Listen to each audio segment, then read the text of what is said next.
Ο Άγιος Γέροντας Παΐσιος ο Αγιορείτης, η αγιότητα του οποίου έχει ομολογηθεί από όλους σχεδόν τους Έλληνες, πολιτικούς, στρατιωτικούς, λαϊκούς, μοναχούς, ιερείς, επισκόπους και αυτόν τον ίδιο τον Οικουμενικό Πατριάρχη. Είχε κατά καιρούς μιλήσει σε πολλούς ανθρώπους για ό,τι βλέπουμε σήμερα στο Αιγαίο και για ό,τι θα δούμε σύντομα. Γεμάτος αγωνία και ανησυχία για την πατρίδα, για τα εθνικά μας θέματα, παιδί κι αυτός ξαριζωμένης οικογένειας, από τα Φάρασα της Καπαδοκίας, βαπτισμένος από το ίδιο το χέρι του Αγίου Αρσενίου του Καπαδόκη, που όπως του υποσχέθηκε θα τον αφήσει στο πόδι του, ο Γέροντας Παΐσιος επιδόθηκε αμέτρητες μέρες και νύχτες στην προσευχή, μέχρι να βρει με τη χάρη του Θεού απαντήσεις θεοφώτιστες για το μέλλον της Ελλάδας, των τόπων μας, των αλήτωτων πατρίδων και τα εθνικά μας θέματα. Και αυτές τις απαντήσεις τις έλεγε σε ανθρώπους που είχαν την ίδια με αυτόν μεγάλη, ειλικρινή και βαθιά αγνή ανησυχία για την Ελλάδα μας, την Ορθοδοξία μας, τον ελληνισμό μας. Οι Τούρκοι, έλεγε, τα κόλληβα τα έχουν στη μέση τους, θα πάθουν μεγάλο κακό. Τότε θα επέμβει από πάνω ο Ρώσος και θα γίνει όπως τα λέει η προφητεία του Αγίου Κοσμά. Οι μεγάλοι θα φροντίσουν. Την Κωνσταντινούπολη οι Έλληνες πρέπει να τη φυλάξουν. Κι έτσι ο Θεός θα τη χαρίσει σε εμάς. Θα μας βοηθήσει ο Θεός, γιατί είμαστε Ορθόδοξοι. Σε άλλο σημείο πάλι τονίζει: η Τουρκία θα διαλυθεί και μάλιστα θα τη διαλύσουν οι ίδιοι οι σύμμαχοι. Οι Τούρκοι έχουν τα κόλληβα στο ζωνάρι τους, έλεγε το 1991. Άντε, δεν θα είμαι να σε καμαρώσω στην προέλαση όταν θα προελάβει ο ελληνικός στρατός για την Κωνσταντινούπολη, είπε προς αξιωματικό της πολεμικής αεροπορίας στα 1992. Ο Άγιος Κοσμάς ο Αιτωλός είχε δίκιο που είπε για τα εξαμίλια, διότι τα εξαμίλια, εξηγεί ο Γέροντας Παΐσιος τώρα, δεν είναι ούτε χωριά, ούτε πόλεις, αλλά είναι τα 6 ναυτικά μίλια, η ζώνη των 6 μιλίων που περιβάλλει τα παράλια της Ελλάδος και κάθε νησί μας. Εξαμίλι είναι κάθε σημείο που απέχει 6 μίλια από τις ακτές της Ελλάδας, χερσαίες ή νησιώτικες. Εκεί λοιπόν θα γίνει εκείνο που είπε ο Άγιος Κοσμάς ο Αιτωλός. Σε άλλο σημείο ο Γέροντας Παΐσιος μιλάει αναλυτικότατα και λέει: όταν ο τουρκικός στόλος ξεκινήσει να κατευθύνεται κατά της Ελλάδος και φτάσει στα 6 μίλια, πράγματι θα καταστραφεί. Θα είναι η ώρα που θα έχουν τα κόλληβα στο ζωνάρι τους. Αλλά αυτό δεν θα γίνει από εμάς. Αυτό είναι το θέλημα του Θεού. Το εξαμίλι θα είναι η αρχή του τέλους. Μετά θα αρχίσουν όλα τα γεγονότα που θα καταλήξουν στο να πάρουμε την πόλη. Την πόλη θα μας τη δώσουν. Θα γίνει πόλεμος μεταξύ Ρωσίας και Τουρκίας. Στην αρχή οι Τούρκοι θα νομίζουν ότι νικάνε, αλλά αυτό θα είναι η καταστροφή τους. Οι Ρώσοι τελικά θα νικήσουν και θα πέσει η πόλη στα χέρια τους. Μετά θα την πάρουμε εμείς, θα αναγκαστούν να μας τη δώσουν.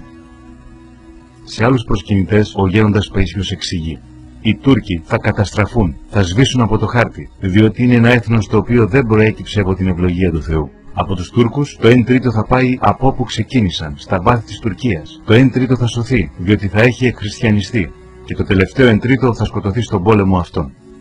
Η Τουρκία, εξηγούσε, θα διαμεριστεί σε 3-4 κομμάτια. Ήδη έχει αρχίσει η αντίστροφη μέτρηση. Εμείς θα πάρουμε τα δικά μας εδάφη, οι Αρμένοι τα δικά τους και οι Κούρδοι τα δικά τους. Το κουρδικό θέμα έχει ήδη δρομολογηθεί.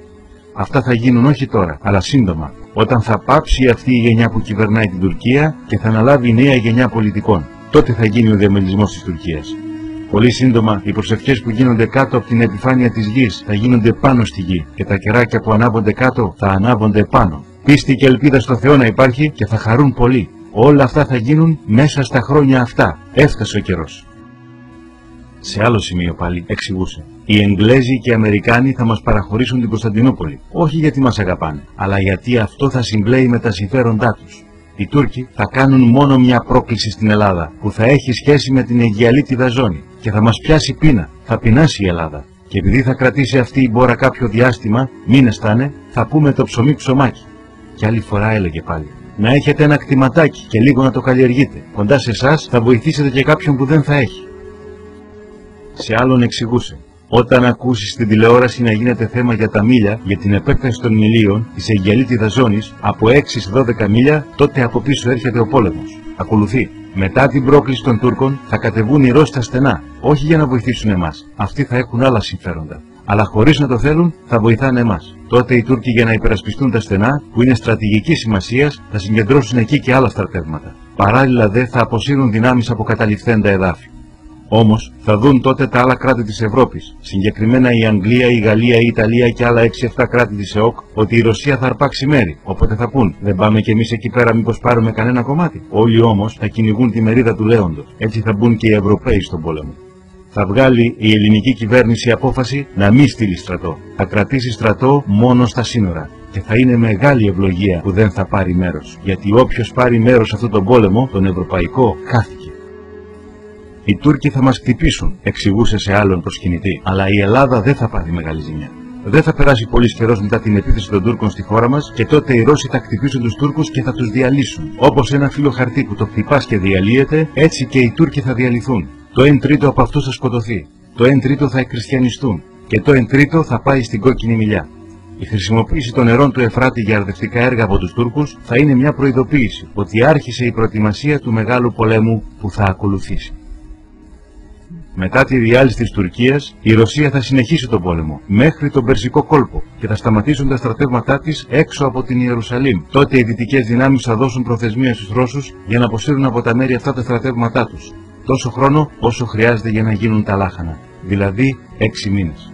Η Ρωσία όμως δεν θα αποσύρει τις δυνάμεις της και τότε οι δυτικές δυνάμεις θα αρχίσουν να συγκεντρώνουν στρατεύματα για να επιτεθούν στους Ρώσους. Ο πόλεμος που θα ξεσπάσει θα είναι παγκόσμιος και θα έχει ως συνέπεια να χάσουν οι Ρώσοι. Θα ακολουθήσει μεγάλη σφαγή. Οι μεγαλοπόλεις θα γίνουν παραγκοπόλεις. Εμείς οι Έλληνες δεν θα συμμετάσχουμε στον παγκόσμιο πόλεμο. Η διοίκηση της πόλης από εμάς θα είναι και στρατιωτική και πολιτική, έλεγε το 1991. Εσύ, είπε σε νεαρό φοιτητή του Πολυτεχνείου Ξάνθης, σαν πολιτικός μηχανικός θα συμβάλεις στην ανοικοδόμηση της πόλης, γιατί η πόλη θα ανοικοδομηθεί από την αρχή. Έλεγε ο γέροντας Παΐσιος. Δεν ήθελα τίποτα άλλο. Να με κρατούσε ο Θεός ακόμα λίγα χρόνια στη ζωή, για να έβλεπα την πατρίδα που μεγαλωμένη. Θα μεγαλώσει. Η Τουρκία θα διαμελιστεί. Ο διαμελισμός αυτός σίγουρα μας ικανοποιεί και μας συμφέρει ως κράτος. Έτσι θα απελευθερωθούν τα χωριά μας, οι αλήτρωτες πατρίδες. Η Κωνσταντινούπολη θα ελευθερωθεί. Θα ξαναγίνει ελληνική. Θα ξαναλειτουργήσει η Αγία Σοφιά.